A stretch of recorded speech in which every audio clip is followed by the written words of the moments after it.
How's it going, everybody? And welcome back to our Cisco Enterprise series. In this video, we're going to be taking a look at BGP Confederations.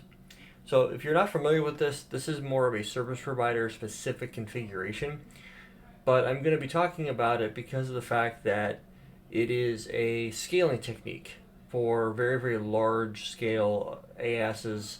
And the idea is take a very large provider like AT&T or Lumen, which is a conglomeration, or a level 3 Orange, which is based out of France, stuff like that.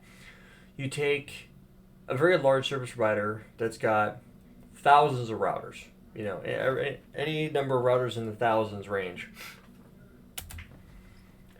And what you get with confederations is the way to break up very large AS sizes into much smaller ASs, what they refer to as a sub AS. So it reduces the full mesh IBGP requirement by splitting AS into smaller sub ASs. Inside sub AS, full mesh or route reflector requirements remain, where between ASs it acts like eBGP. So devices outside the confederation do not know about the internal structure. So the sub-AS members are stripped from advertisements to true eBGP pairs. So you're going to have this concept of your global AS, the AS that you're going to peer with to other customers, other providers, things like that. But then you're going to have these, what they refer to as a confederation ID.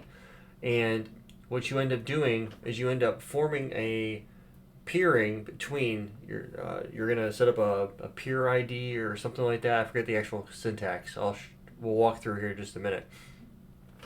But that's essentially what you're going to end up doing. You're going to end up having two groups or multiple groups of routers, and you can do route reflection inside of that if you'd like to do so. I'm not going to demo that. We're going to just do a full mesh because it's so small. But you could theoretically do a route reflected design inside of a confederation. It totally makes sense to do so. Now, there's a couple of additional peerings that need to come into play, and you got to remember that the AS private AS range is 64512, and you can use different IGPs inside of each sub AS, and the next top self on border routers to keep the presentation of routes going the way you need it to. So conceptually speaking, I don't have a provider big enough to demo this with, so I'm going to be just doing a basic demonstration of how confederations work in this video and get everything stood up. The idea in this video, I won't be going through everything stand-up wise. I'll be going through and just talking about it in this video.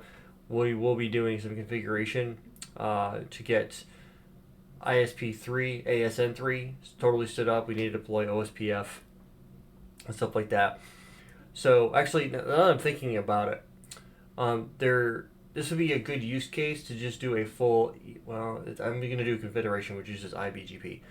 But theoretically speaking, I could do eBGP between everybody, but that is a whole nother situation on top of itself. So there are some additional options and capabilities that we'll have to deal with. There are intra-confederation capabilities, and there's inter-confederation capabilities that we're going to have to discuss in terms of how things work and route propagation and things like that. I mentioned in an earlier video the concept of community values with how you control route propagation, and that's one thing you can do with inside of a community is you can do no export, internet only, no advertise, things like that, some well-known community values and stuff like that. So those are some of the basics to that. Again, you have your route reflection configuration and stuff like that.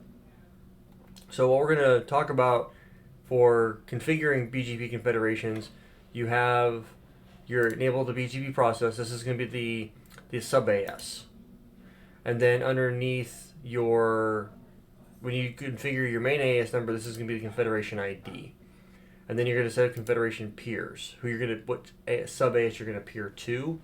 Not all sub ASs, just those directly peered with. Now, Confederations like route reflectors are used to reduce the need for fully meshed IBGP peerings in large-scale deployments. In Confederation, a public AS is split into smaller sub-autonomous systems. Inside a sub-AS, the requirement for fully meshed or route reflection still applies, but between sub-ASs, eBGP advertisement rules apply. So what essentially this will end up doing is we're going to be taking AS3, and since we're still pretty early in this video, I'm going to go ahead and just do the config. We're going to do a basic OSPF adjacency between all the routers, and I think I've got everything pre-configured, IP addressing. And then what we're going to do is, since I'm right here with it and we're doing it in this video, I'm going to make a small adjustment to this guy, make this one just a little bit bigger, and scoot this guy out just a touch. There we go. And scoot him down just a bit. And then what I'll do is I'll duplicate this, and I'm going to have bring to front. We're going to go ahead and adjust this so that we're going to have two routers, the top half and the bottom half. So we'll go ahead and do this real quick. Move this over just a touch. My OCD is getting triggered at the moment, and then we're going to duplicate this and do the same thing here. Okay, so the goal here is to do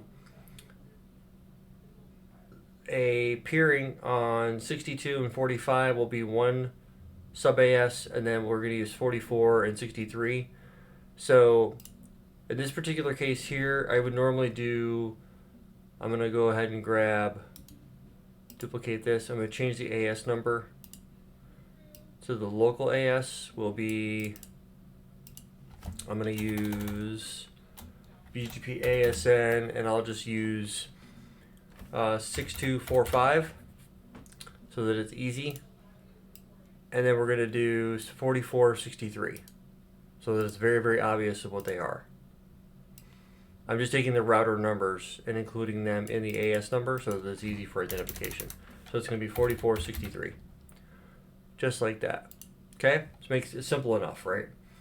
So now what I'm going to do is I'm going to bring this down. I'm going to bring our CLI over. Whoops. And I didn't want it to go full screen. Bring this down just a little bit. And we're going to go ahead and get everything configured. I'm going to start on the iOS boxes. So we'll start on, and I've actually got to go turn them on, or at least bring their connection up. So we'll do 44, 45. We'll do 62, and we'll grab 63. Just like that. Okay, so what I'm going to do is I'm going to start on the iOS boxes. So we'll start on 62. These should be already pre-configured, which they are, which is great. I'm going to go to global config, and then I'm going to do a straight IP OSPF interface, IP OSPF 3 area 0. So I'm going to type in interface range gig 1 through 3, or 1 gig through 2, and gig 6. Actually, no, I don't want to advertise that into just gig 1 and through 2, because this is a link right here to what will be actually, bring this down just a little bit so you guys can see this better. Essentially what iNet Server 1 and iNet Server 2, they are going to be simulating Anycast configuration for IPSLA in an upcoming video, and how we'll do, connectivity that way. So I'll type in IP OSPF 1 area 0 and interface loopback 0. We'll get that, and we'll go router OSPF. Well, it's supposed to be 3, but that's okay. Actually, no, I'll do it this way. I'll do it correctly. And we'll do interface range. There we'll type in IP OSPF 3 area 0. interface loopback 0, and then router OSPF 3. Router ID is going to be 3.0.0.62. And then we're going to basically do that across the board on all the devices. We'll get 63 configured as well real quick. So I'll jump over to 63. We'll do interface range gig 1 through 2, IP OSPF 3, area 0, interface loopback 0. Do router OSPF 3. Router ID is going to be 3.0.0.63. Save that config. I don't think I did that on this box. I did not. And then we're going to go to 44. Log in as Rob and Cisco. We're going to do router OSPF 3, area 0, interface going to be gig 0, then gig 1, and interface loopback 0. Then we're going to come over here and set the router ID to be 3.0.0.44, and we're going to go ahead and commit that. And then the same thing at 45. Log in as Rob, Cisco, go to global config, router OSPF 3, area 0, interface gig 0, gig 1, and then interface loopback 0. Router ID is going to be 3.0.0.45. I did that right correctly over here, 44. Yep. So 45, we're going to go ahead and commit that config. That'll take a moment to come online, but once it does, we should have adjacency with 63 and 62, which we do. So do show IP OSPF neighbor. So we do have full neighbor adjacency with that, which is awesome. So from here, we've got our underlay built, right? So if I do show IP route, I should have loopbacks all configured. So now what I will do is I will do a full mesh of peerings. So the configuration, remember, when we go to 62 to do this, let's go to 62. Let's actually move this over here, 60, 61, like that. So we go to 62. And what I'm going to do is I'm going to type in router BGP, and this is going to be this AS number right here, the 6245. No BGP default IPv4. I'm going to type in your confederation, address family, IPv4, unicast. Actually, I'm sorry, BGP, and it's going to be confederation identifier. And this, remember, the identifier is going to be confederation ID is our main AS. So the confederation ID is your main AS number. The process is the sub AS number. So the confederation ID here is going to be 3, and the BGP confederation peers is going to be, what AS number am I going to be peering to? I'm going to be peering to 4463. So if I do show run section BGP, that's going to be an eBGP peering for the 4463. So what I'm going to do here is I'm going to type in neighbor of 3.0.0.45, remote AS of 6245. The update source is going to be loopback 0, and then address family IPv4 unicast. I'm going to go ahead, I'm going to activate that. It's going to be a full mesh of peerings everywhere. So let me jump over here to, and let me do the same thing with 44. So neighbor 44. But this time it's going to be in 4463. We're going to say update source is loopback 0, and then address family IPv4 unicast. Now we have to activate the peering. So then I'm going to go over here to 44. We'll type in router BGP, and again this is going to be 4463. I'm going to type in here BGP confederation identifier is going to be 3, and the confederation peers is going to be 6245.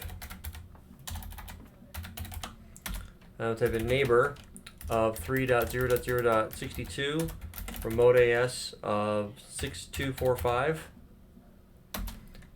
Update dash source is going to be loopback 0, address family IPv4 unicast. And one thing I have to do here is I have to turn on address family IPv4 unicast globally, and then I'll be able to commit that. So we should be good to go here momentarily. Connection is established. So do show BGP IPv4 unicast. Summary. It's idle at the moment.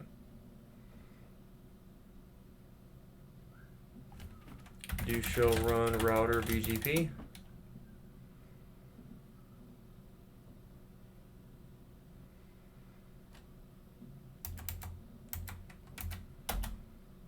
Idle still. What did I do wrong?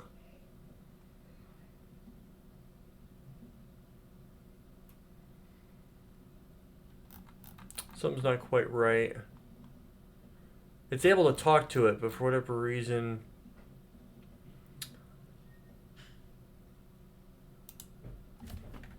let me check on 62's config. Do show run section BGP.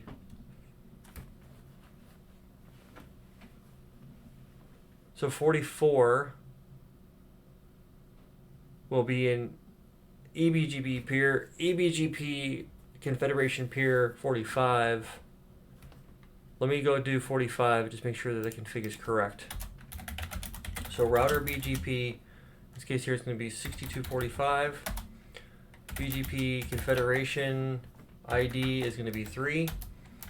The peer is going to be 4463.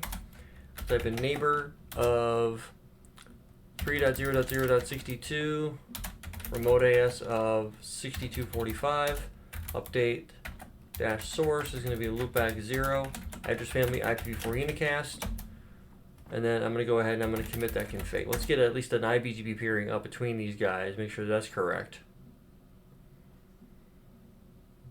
So it says, oh, I forgot. Address family IPv4 unicast. I keep forgetting to do that. So that should be all I need to do there. And the initial config is done.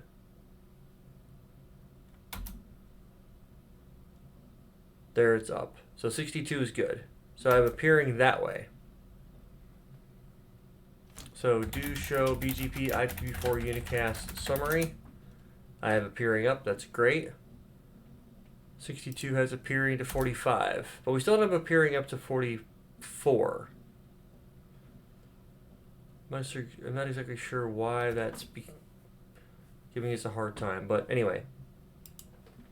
I'm going to go do 44 to 63. So 44 has got I need to go configure one for 44. So neighbor of 3.0.0.63, remote AS of 4463, update dash source is going to be loopback 0, address family IPv4 unicast, and let me just double check on something here. No, I should be okay. Commit that, and then we're going to go over to 63, and we're going to go to router BGP 4463. BGP Confederation ID is 3. The peers is going to be 6245. And then we're going to do neighbor of 3.0.0.44. Remote AS of 4463. We're going to do an update dash source of loopback 0. Address family IPv4 unicast. The peering is up. Okay, so I have my peerings between my, inside of the sub ASs, those are good. But the peerings between my, you know what? I might have to do EBGP multi-hop. But I'm actually, that might be the caveat, because I'm going loopback to loopback. So I might have to do, now that I'm thinking about it, that might be the caveat. So let's do that real quick. I might have to do EBGP multi-hop. So let me jump out of here, and then for the peering to 44, let me add that in. Here, it's going to be eBGP multi-hop. I'm going to set that to be 2. And then we're going to go over to 44. Let's see if that doesn't do the trick. Because normally you would peer directly off this. Whoops, not that. So let me go to 44. And do show run router BGP, and let me go back to 62 and say eBGP multi-hop is 2 and commit that. See if that doesn't get us where we need to be. 62. That's one thing I keep forgetting about when I deal with confederations. So I might have to, the route propagation is there. There it goes. That was the case. So that was an easy thing to fix. I was like, why is this not working? There it goes. So I need to go back to 45 and say for do show run router BGP. For my peering to 63, I need to type in remote AS of 4463 update dash source is loopback 0. I'm going to say eBGP multi-hop is 2. So it's technically 2 hops away. You've got the hop from the router to the directly connected interface, gig 2. But then you also have a hop to the loopback. So that's where that comes into play. So we'll go to 63. We'll type in neighbor of 3.0.0.45, remote AS of 6245. Actually, on this one here, I'm going to do a directly connected. You've seen directly connected peerings a few times already, so it's not like I'm showing you anything new. So I'm just going to keep it the way that it is. I'll say update dash sources loopback 0, eBGP multi-hop is 2, and then address family IPv4, and then after a couple of moments that should form a peering to 45.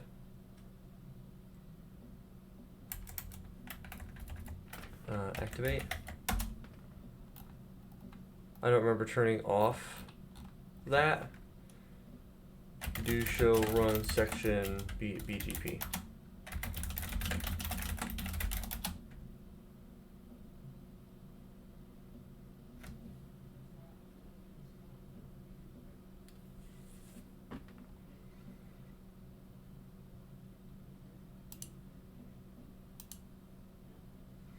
So 62 is squawking at me.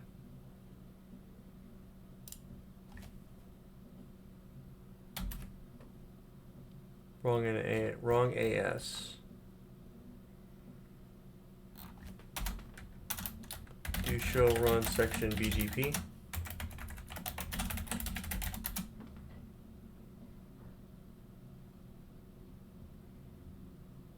.45 is in wrong AS. So when you see this type of stuff coming through, this notification, this is a bad sign. 4 bytes. Why is it giving me 4 bytes? That shouldn't be happening. 63 and 45. I committed that config.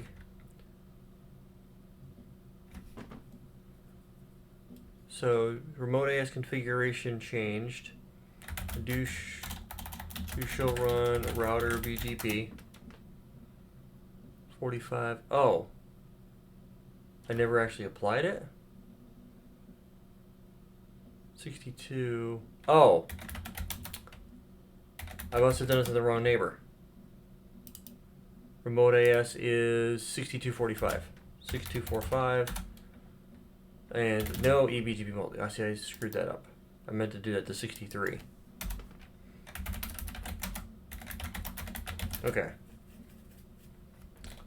Router BGP 6245 neighbor of 3.0.0.63, remote AS of 4463, update dash source is loopback 0, eBGP multi-hop is 2, address family IPv4 unicast, and commit that peering. So now 62 should be back up, good. Then 63 and 45 should form a peering here momentarily. There it goes. Okay, now that we've got that all squared away, we shouldn't have any more problems in terms of that. So if I do show IPBGP sum, I have two peerings, and the Confederation peerings are doing what I expect them to do. So the Confederation is stood up. The next stage for us would be to go through and do what we did in the last video for BGP, which was do all of our peerings. Now, one thing that we could do in an interim step would be for 62 and 45 is to peer to the upstream ASs. So here, and actually that's exactly what I'm going to go do. I'm going to peer to AS1 and AS2, and what you're going to see is what I've talked about before, where so far all we've done in AS3 is do control plane peerings. Where if I go through and I do a peering to 42 and 60 from AS3 to AS1 to AS3 to AS2, what's going to end up happening is we're going to learn routes whether we want to or not. So in a situation like this, if you don't want to learn routes, you have to do some sort of filtering to drop the routes inbound. So initially, I'm not going to show you guys how that's done. I'm going to bring the peers in, but then I can show you how to create a route map. And then as you're doing your peering, you apply the route map to the peering to not receive the routes. So I'm going to show you guys what that looks like. So I'm going to go ahead and pull up Secure CRT again. I'm going to scroll down just a little bit. We'll start on 62. And I'm going to say, in this case here, do show IP interface brief. Do we have it configured 13, 60, 62, 62? We do. So I'm going to type in neighbor is going to be 13.60.62.60 remote AS of 1. And then address family IPv4 unicast. I'm going to go ahead and I'm going to activate that peering. Now I'm going to go over to 60 and do the exact same thing.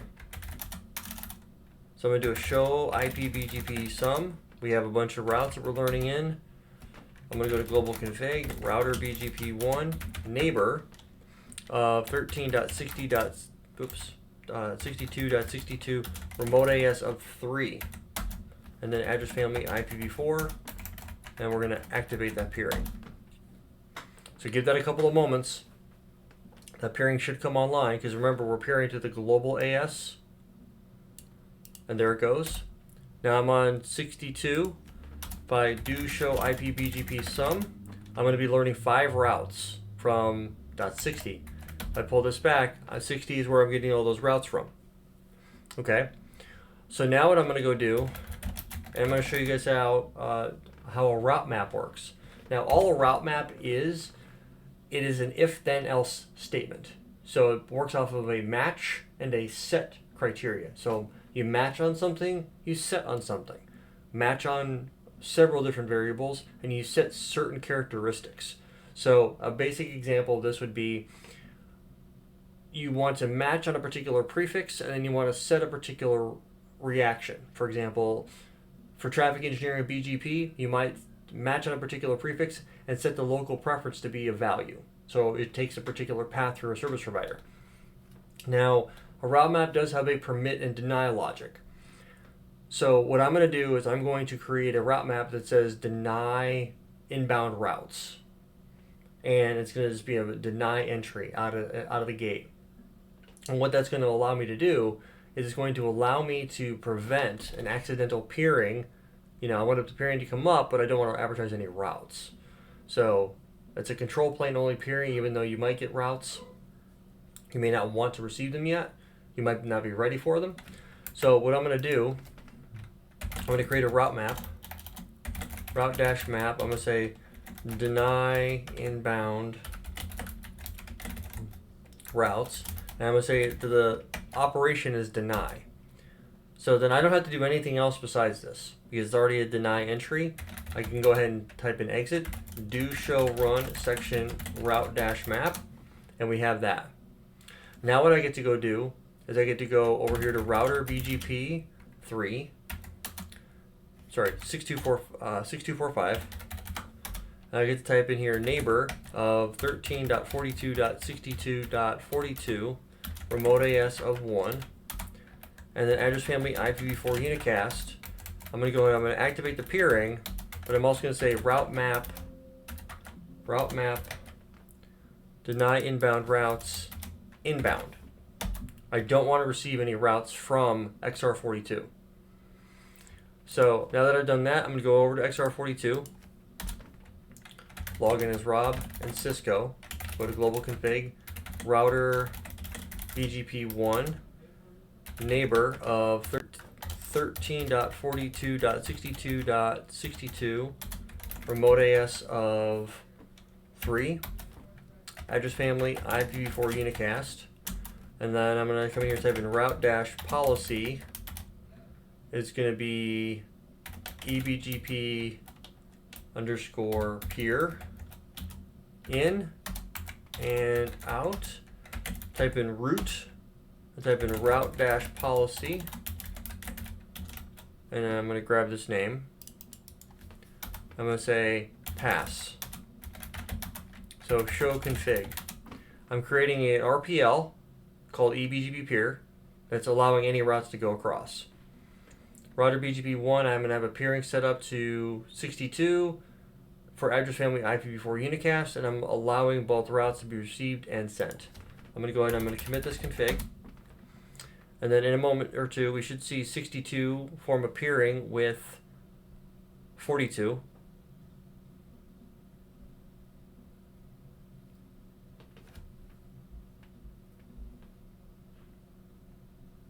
Assuming I've done all my configuration correctly. Do show run section BGP.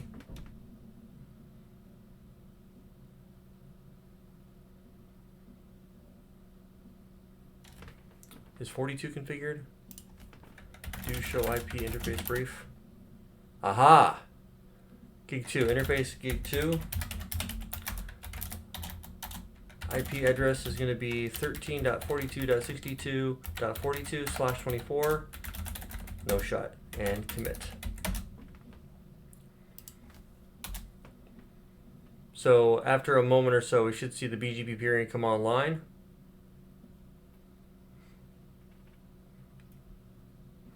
While we're waiting for that, I'm going to jump over here to XR45, and we're going to do show BGP IPv4 unicast. And you notice how we're learning routes, right? We got .60 as our next hop. If I look at 44, there's the peering is up now. If I look at 44, I do show BGP IPv4 unicast. I see routes coming through, but they're coming in as .60. So what I need to do is basically in all of my peerings, I have to go through and set up a next hop self for that configuration. Now, one thing I want you to see is you notice how you get the 6245, then 1, then the little I, which means it was a network-based route. Or the route was advertised using the network statement, I should say. 6245 shows up in the table, right? This is the other confederation peer. This is how you know you're attached to a confederation, is because 6245 is in the AS path list. Because these guys are sub ASs of AS3. Globally, it's AS3. Confederation-wise, we've got 6245 and 4463. So that's why you see that. If I was to learn any routes from 44 would propagate that, 62 would see 4463, so on and so forth. So now if I go back over to 62, and I type in do show IPBGP summary, right, we've got the peering has been up for a couple of minutes now, but I'm not learning anything from that particular peering. So here's how you would do that. You've got one of two choices. You can either A, go through, and we scroll this down just a little bit so we have a little more real estate to look at. We can either do show run, actually it's right here. We can either go into this route map and delete it. We can say just no out this line, and it would automatically receive the routes. Or if we wanted to be specific about it, we could be more specific using a prefix list. We haven't really gotten to path selection yet, so I'm not going to get too deep in the weeds, but if you wanted to do a very simple peering, but not receive any routes yet until you've had time to test the circuit, make sure it's going to be stable, that type of stuff, some more real world scenarios, and this is a good way to go about doing that. So for the sake of making things easy, I'm going to just remove this entry. I'm going to just put a no in front of it, and then I'm going to go ahead and do show IPBGP, and we should be learning routes from both. So it should take a couple of moments for it to update. So I'm going to do clear clear IPBGP star soft, and do show IPBGP summary. The peering is there. Okay, now we've learned routes. Perfect. Now, because we've learned routes, I'm going to jump back over here and look at 44. Hit the up arrow again. You notice that no matter what I do, the routes are showing up, the default route's there, but no matter what I do, the next hop is set to .60, which is going to be R60's IP address that R62 is using to peer with. Well, this isn't going to work. So what do we have to do in order to fix this? Well, the simple answer would be, well, you talked about this before, right? In the IBGP video. You have to either go on 62 and advertise this link into OSPF so that the next hop is, so this route, this prefix is known so that IGP can reach it, or you have to do next hop self. So I'm actually going to do the OSPF version because I feel like being, that kind of guy right now, and I want you guys to be comfortable with looking at stuff like that. So I'm going to go to interface gig 7. I'm going to type in IP OSPF 1 area 0. Then I'm sorry, not OSPF 1, OSPF 3. I'm going to type in router OSPF 3. Type in passive interface is going to be gig 7. So now that I've done that, so I should see on 44 now, the route is reachable. Because if I do a show IP route, I should see 1360.62 show up in my routing table. Okay? Makes sense?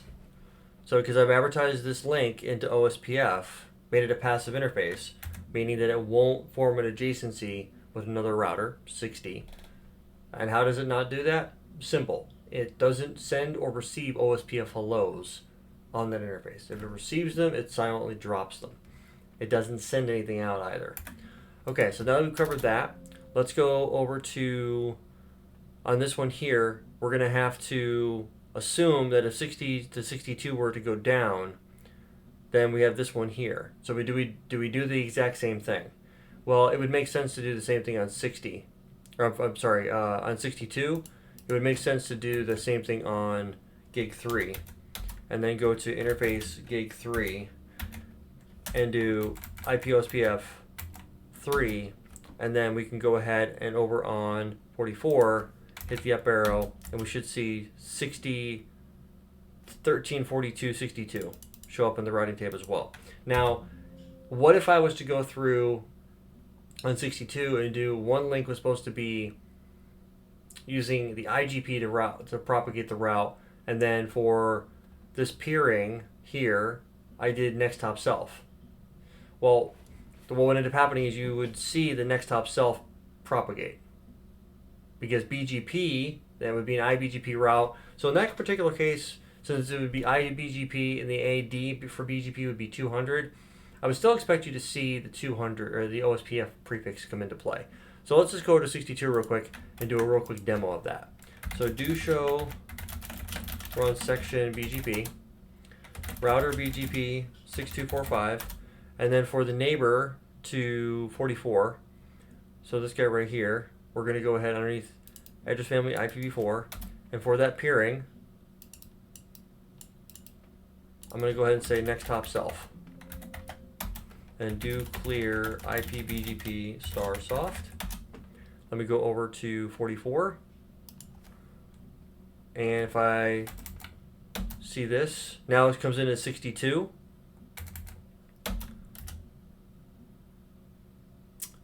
Yeah, it's doing exactly what I had expected to. So we have some new routes coming in. So instead of seeing it as 136062, right?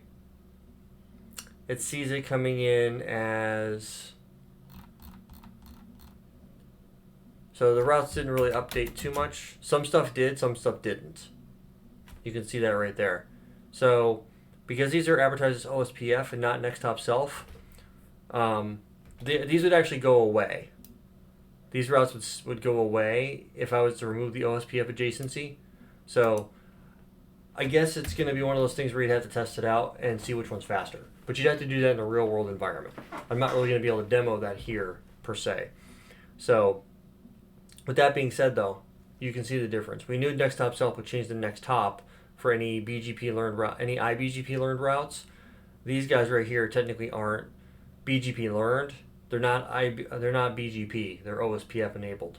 So I could go back and turn OSPF off on those interfaces if I wanted to.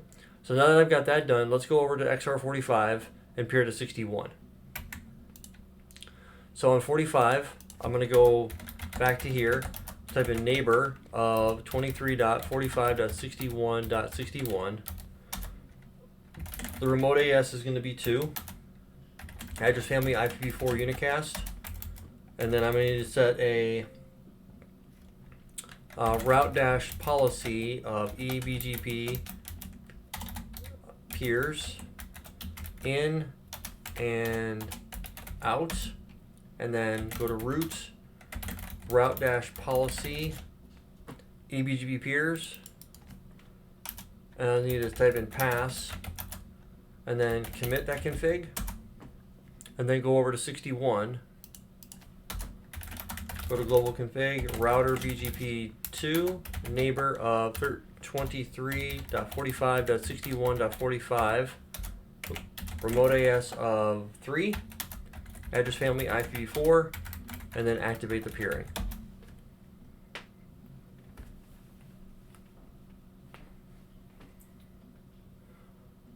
And that'll take a couple of moments like it did before.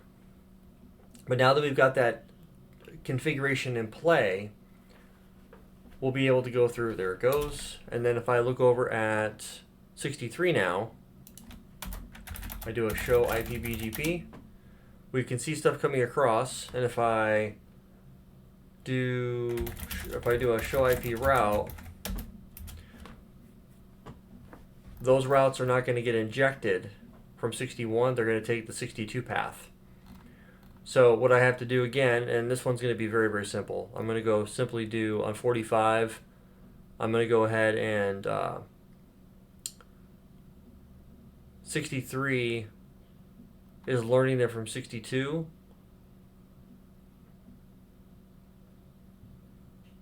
Just making sure all things are lining up.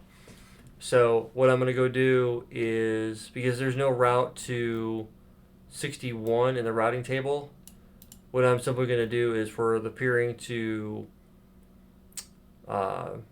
45, well, I'm sorry, this peering to 62, I'll have to do the next top self. So on 45, I'll go to router BGP. Well, actually, that's only for, yeah, it's still going to apply. Router BGP 6245. And then neighbor of, actually, and then it's going to be address family IPv4 unicast. Do show run router BGP. For that neighbor, for 63, I should be able to do next hop. Yes, I don't think that's going to work.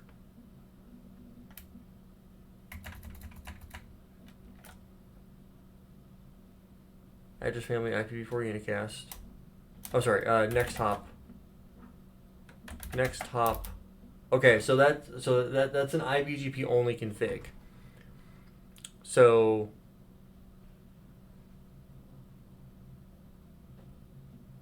that's just, Okay, where am I learning? 44. 62 is IBGP. See, it's kind of weird the way that the logic works. Even throws me off every once in a while. So we're learning those routes in from 62 as an IBGP route. Because technically speaking, it's still IBGP. We're in the same global AS. So 62, I set the 44 neighbor. Yeah, I set the next hop self. But on 45, it's not letting me do that. You know why? I know why. Neighbor, that's why. Because I'm being a dunce and not being specific to the neighbor. Neighbor, address family, IPv4 unicast, and then next hop, self. Don't be a dunce, Rob. That's why. And then so 63 will then learn the routes from 45, respectively. So that's how it's going to end up happening. So there we go. Now I'll have to do the same thing for 63 to 45 and from 44 to 62 for any of these routes that I learn here. Now, the reality of it is it's just going to be more eBGP, right? So instead of doing that and being reliant on doing a BGP peering, we already have BGP peering already set up. So for simplicity, and there's going to be a lot of DMBPN flowing over this, so for simplicity purposes, what I'm going to do is on each one of these devices that connects down to 58, 59, 24, and 23, for those connected interfaces, I'm just going to do a network statement just to keep it easy because they're going to be just straight internet. I'm not going to need to worry about anything, harder core than that. So that's all I'm going to do. So on 62, I'm going to go over here underneath the network statement. I'm going to type in network. In this case, here it's going to be 3.58.62.0 with a /24 mask. And we're going to save that config. We're going to do the same thing on 63. 63, I'm going to go to config T, router, BGP, 4463, address family, IPv4, and then network of 3.23.63.0 with a /24 mask. Save that config, and then go to 44, router, BGP, 4463, address family, IPv4 unicast, network of 3.44.59.0 /24. And then do the same thing on 45. Address family IPv4 unicast, network of 3.24.45.0 /24. Okay, so now if I go over to, say, 26, or actually let's go all the way to the customer side. Let's go to 33. Show IP route. I should be seeing a whole bunch of routes. I see 323, 344, 59. So I see 358.62. So the question is, can I get to 324.45? Give that another minute to propagate. I'm still waiting for that prefix to come through from 45. It usually takes about a minute. But I've got 2363 has been there. So it's ping. And so in this case here, 23 doesn't have a route back out. So what I'll have to do in 23, and I don't even have the route up yet, is I will click on 23, move him over here, is I want to ping from 23 to 33, because that'll be 33 will go to 26 through AS1 to AS3 to R23. So let me configure R23 real quick. Host name is going to be R23. And we're going to go to interface gig 0/1. IP address here will be 3.23.63.23/24. Shut the interface. And then IP route quad 0. 1 second. IP route to 3.23.63 63.63. Do show IP route. Okay, now that I have that set, let's go to 33. We're going to ping 3.23.63.23. Okay, so we have another set of issues. We've got reachability going back and forth. So let's do a trace route to that same address. Numerically, I get to 27. 27 doesn't know what to do with it. 27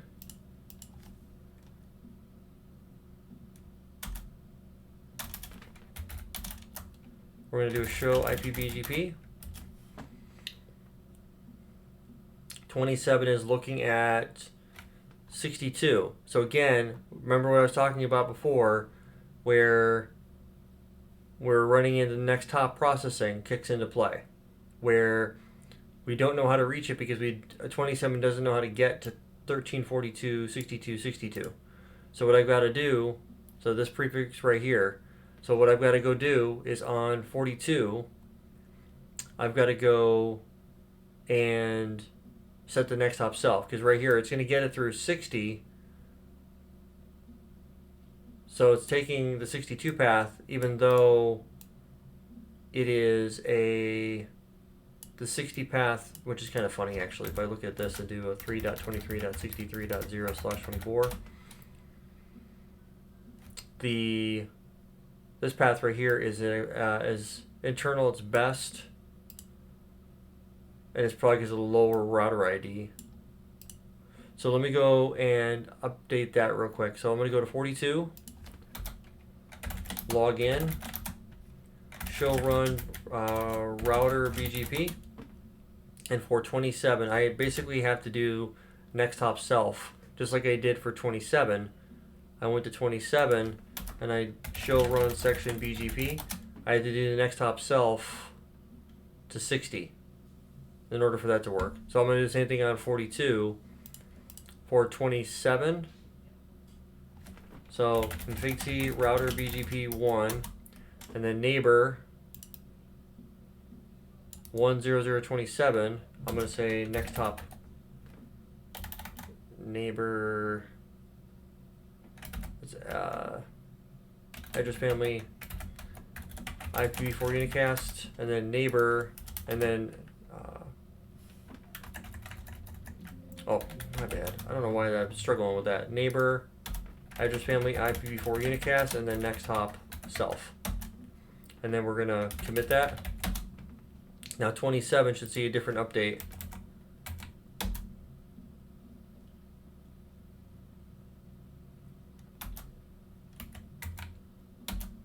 Now it should be able to get there. So let's go back to 33.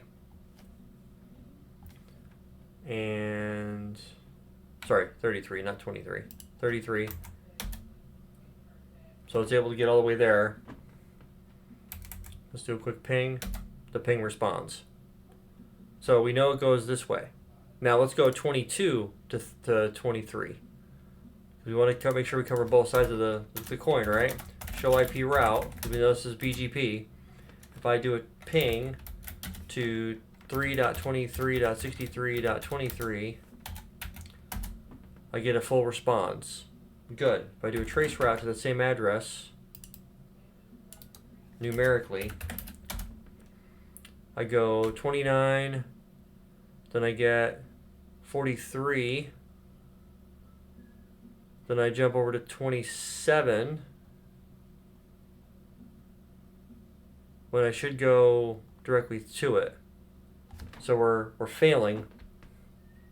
Then we jump over 27's like, I don't know what to do with that. So let's look at 27. What does 27 see? Why does it go that route? We theoretically should go 29 to 61. Why does it go that route? 29, let's see what 29 sees. Show IP BGP. 29 sees 323 coming from 2345, 6145. So it's usually coming from this path, but again, if we look at this path right here,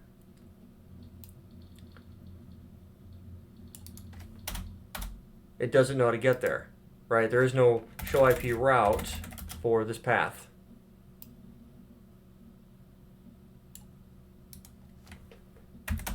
No, there's no table. So I've got to go to 61 and do a show run section BGP. And essentially what I've got to do for this, let's go do this to everybody. We're going to go router BGP2, underneath the address family, IPv4 unicast, and then for this neighbor IBGP peer group, we're going to say next hop self. And then we're going to do a clear IPBGP star soft. So if I go back to 29, now it's going to tell me to go 61.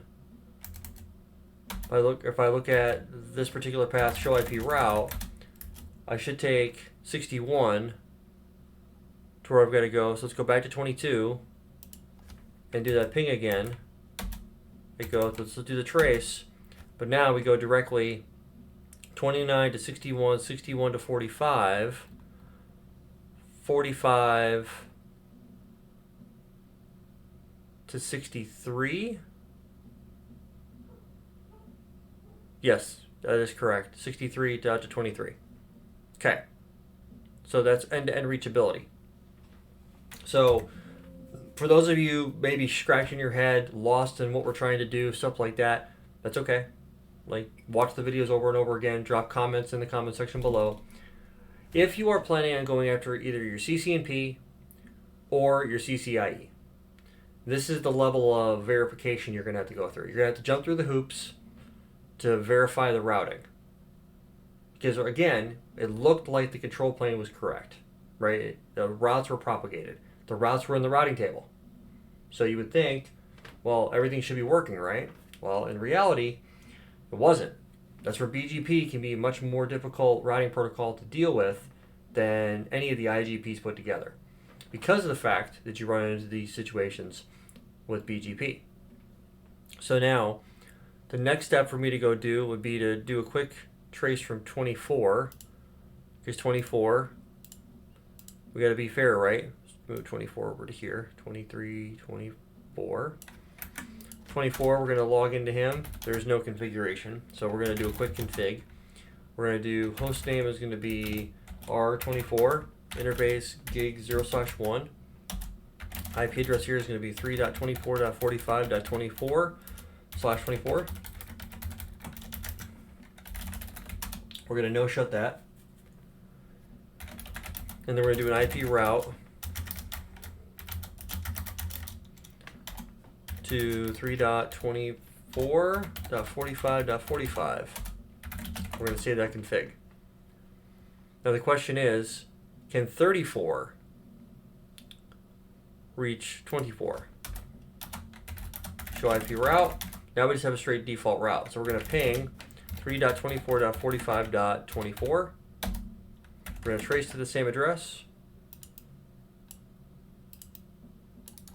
Numerically, we go 42 to 62, 62 to 45, 45 to 24. It's a very short path. So looking pretty good so far. So right now we have full reachability to everything in our topology, and everything looks pretty good. And that's the key thing. Everything looks pretty good. That's how you verify reachability. It's not hard per se, but it's one of those things where when you start digging into it, this can get complex rather quickly, as you can see. It's not, hopefully it made sense with what I was trying to do. The next hop didn't process correctly, or 29 wasn't able to figure out what the IP address of 45 was, so therefore we had to tell R61 had to tell 29, don't worry about that, just point yourself to me, I know how to get there. And once we did the next hop self for all the peerings and said, don't worry about it, just send it to me, I'll take care of it. Once that happened, we were in good shape. And that's essentially where we're at right now. So everybody's happy. End-to-end reachability is in place. Now, what's cool about this is that the way that I'm recording these videos is that I would be able to start doing, go back to like protocol independent routing and showing you guys how to do like auto failover. So we'll have a couple static routes outbound. We'll have dynamic routing versus static routing, and how we'll use static routing in place in the event that dynamic routing fails, things like that. High availability, stuff like that. So, or I should say redundancy, not high availability. Because you might say, well, what's the difference between redundancy and high availability? Well, high availability implies there's two devices. This is redundant internet circuits. It's highly available, yes. If something was to happen with one, the other one would fail over. But in my opinion, this isn't high availability. This is redundancy. So, redundant circuits are two different providers. You've done your due diligence. You've got diverse internet, but you've only got one box. So, is there a way to do that? Yes, there is a way to take two routers, make them share the same IP address, and all that type of stuff. And I will talk to you more about how to do highly available internet edge in a different video, because we're already over an hour now on this one. So, but I wanted you guys to see what that looked like in terms of standing up confederations and doing the troubleshooting and the stuff that goes into it like that. So, if you guys have any questions, comments, concerns, feedback, please drop a comment in the comment section below. If you haven't already done so, please like, share, and subscribe. And I'll catch all of you fine people in the next video.